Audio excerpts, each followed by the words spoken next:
Hello friends. So this is the second problem in the series of circular motion. In the last video we have seen how to apply Newton's second law for a case of circular motion, and at that point of time we said there is important concept of radial acceleration, and we said the acceleration in the radial direction is equals to v square divided by r. Now we will extend that concept and we will try to analyze a situation of conical pendulum. So in this video we will learn how to calculate the forces and time period of a conical pendulum. And this we will illustrate using a problem. So this problem says an inventor designs a pendulum clock using a bob with mass m at the end of a thin wire of length L. So the inventor basically wants to design a pendulum clock. And how this is done? So basically he has a bob and the mass of this bob is given m, and he attaches this bob with a wire and the length of this wire is given, that is L. Instead of swinging back and forth, the bob is to move in a horizontal circle with constant speed v with the wire making a fixed angle beta with the vertical direction. Now there are two ways by which this bob can move, and we can make a pendulum clock. In one case, what can happen? The bob can move back and forth, something like this. So this is the bob can go here and then it can go here. So this can move back and forth. So this kind of pendulum, this is a one possibility. This is a possibility 1 for one pendulum clock. But in this problem he is saying we are not going to design a conical pendulum in that way. We are going to design in a different way. In that case this bob will move in a horizontal circle. So this bob is moving in a horizontal circle, something like this.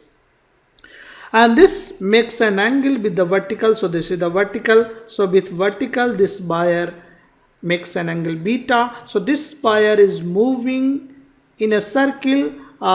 Basically the wire is moving on a surface of a cone, but this bob is moving in a horizontal circle. This is called a conical pendulum because the suspending wire traces out a cone, as I said earlier. So this wire, that is suspending wire, when it rotates, when it moves, it basically traces a cone. So you see this traces a cone. So this is tracing a cone, and that's why this is called a conical pendulum. So it is tracing a cone.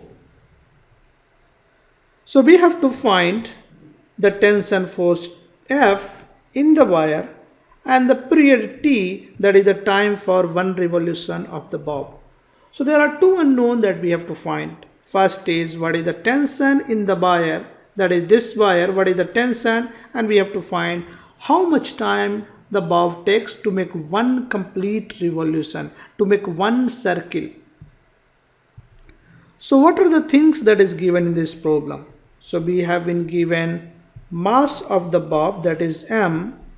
We have been given length of the wire, that is L. We have been given velocity by which this bob is moving, that is v. And beta, that is angle from the vertical of this wire, is given, that is beta. We have to calculate what is the time period and what is the force. So these are two unknown. So these are two target variables. Now if I want to calculate these two target variables, I should to have two equations. So we can think of generating two equations. One hint that is coming from, because I have to calculate force, so somehow it seems that we have to apply Newton's second law. So we will try to write Newton's second law in vertical direction and in the horizontal direction, and from where these two unknown can be solved. So let us first draw the free body diagram and then we can write equations. So this is my conical pendulum. In this case one force is acting, that is weight mg, another force that is acting in this direction, that is tension. So let us draw the free body diagram of this.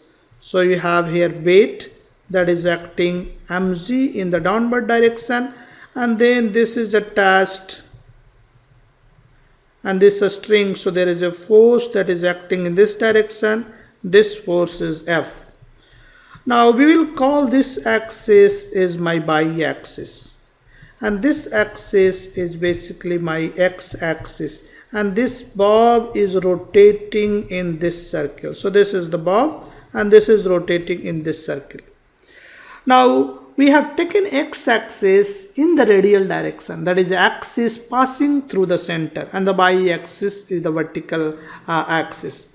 Now see, this angle is beta, then this angle will also be beta. So alternate angle. So this angle is beta. Now what we can do is we can take component of force, that is the tension in the wire. So we can take component of force, one will come in the y direction. So in the y direction the component we will have, that is F cos beta, and another component we will have in the x direction, that is F sin beta. Now once I have taken the component, I have to basically remove this force so that we did not get confused, or we do not get confused with the too many forces. So let us remove this F, and now we have the forces in the x direction and the y direction. We can write equation of motion. But before that, you see, this force, that is the tension in the rope, has two components. One component in the x direction, that is the radial direction. So this component is trying to provide acceleration in the radial direction. Basically this component is responsible for uniform circular motion of the bob. Now this component, that is the vertical direction component, this component is responsible for balancing the weight. So let us write equation of motion in the x direction. So we can write summation of forces in the x direction is equals to mass into acceleration in the x direction. So this is mass into acceleration in the x direction. So in the x direction we have force, that is F sin beta, and mass times acceleration. Acceleration, if you remember, in the radial direction, that is the x direction in this case, if you have a uniform circular motion, acceleration is given by v square divided by r. So this is nothing but v square divided by r. So this is my equation number 1. Now the second equation we can write, that is summation of forces in the y direction is equals to mass into acceleration in the y direction, but in the y direction there is no acceleration, so this is equals to 0. So in the y direction we have force F cos beta and minus mg, and this is equals to 0. So from here I can write F is equals to mg divided by cos beta. So this is the second equation, and basically in this problem we have to calculate force. So we basically calculated the force. So magnitude of this force, that is the tension in the rope, is equals to mg divided by cos beta. Now the second target variable, that is time period, and if you remember, time period is nothing but the total distance divided by total time. So this is, or you can say the total distance divided by velocity. So that is the time period. So in this case, this is the total distance in one circle, that is 2 pi r. So we can write this is 2 pi r, and the velocity by which this is revolving is v. So we can calculate time period is equals to 2 pi r divided by v, but the v is unknown. So let us first calculate v. So what we can do is we can plug the value of f in equation 1. So from equation 1 I can write, from equation 1 I have f sin beta, and f is nothing but mg divided by cos beta, and this is sin beta, is equals to mv square divided by r. M cancels out. So from here I can write this b is equals to r tan beta, and then I have to take a square root of this. So this is v. So velocity is equals to under root r tan beta. The g is also there, so g is missing, so I have to put z. So this is rz tan beta. So this is rz tan beta. Now let us plug this in time period. So this is time period is equals to 2 pi r, and v is nothing but under root rz tan beta. And r I can write in terms of length. So this is my length. So this I know that is the length, and this is my r. So r and l are related with the beta. So I can write r is equals to L sin beta. So you can basically write, if you consider this triangle, you can write sin beta is equals to this r divided by L. So from here I can write r is equals to L sin beta. So let us plug the value of r, and then I can get time period. So this time period is nothing but 2 pi under root g tan beta, and r in the denominator and r in the numerator, so this will become root r. So I can write 2 pi under root, this is r divided by z tan beta, and r is nothing but L sin beta. So I can plug this. So t is equals to 2 pi, r is nothing but L sin beta, and tan beta I can write sin beta divided by cos beta. So cos beta goes in the numerator, sin beta cancels out, so this sin beta get cancelled. So finally I will have this is equals to 2 pi under root L cos beta divided by z. So this is the time period in this case. So t is equals to 2 pi under root L cos beta divided by z. So we calculated the time period and the force required in case of an object or a bob is moving in a conical pendulum, or that is it traces a cone. Now let us try to analyze this final result for the time period.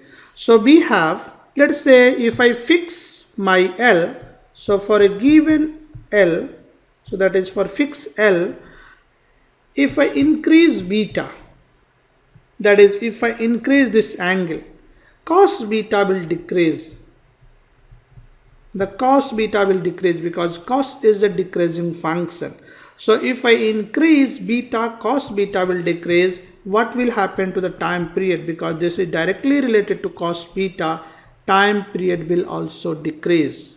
Similarly, if you remember, for force, mg divided by cos beta was the expression. So in this case, if cos beta decreases, force will increase. So this means if you increase beta, there is an effect on time period and there is an effect on force. So if you consider the time period depends upon beta, that is the vertical angle. And that's why this conical pendulum will not make a good clock, because in this case the time period depends upon betas. For different betas, that is the vertical angle, you have different time period. And that's why this is not a good alternative for the a clock, or conical pendulum clock is not a good idea for making a kind of clock. So in this video we have seen how to analyze conical pendulum situation. In this case you have seen the tension basically has two components. One component is the vertical component that balances the weight. Another is the radial component that basically provides the acceleration and moves the object in horizontal circle. So if you write these two equations, you can solve for the force, that is the tension force in the rope, and you can also calculate the time period of this conical pendulum. And I also said at the end that this is a not good choice of a clock, because the time period depends upon the angle that makes the clock or the wire with the vertical. I hope you enjoyed this video, and if you enjoy, please share with your friends, and I will see you in the next video. Thank you.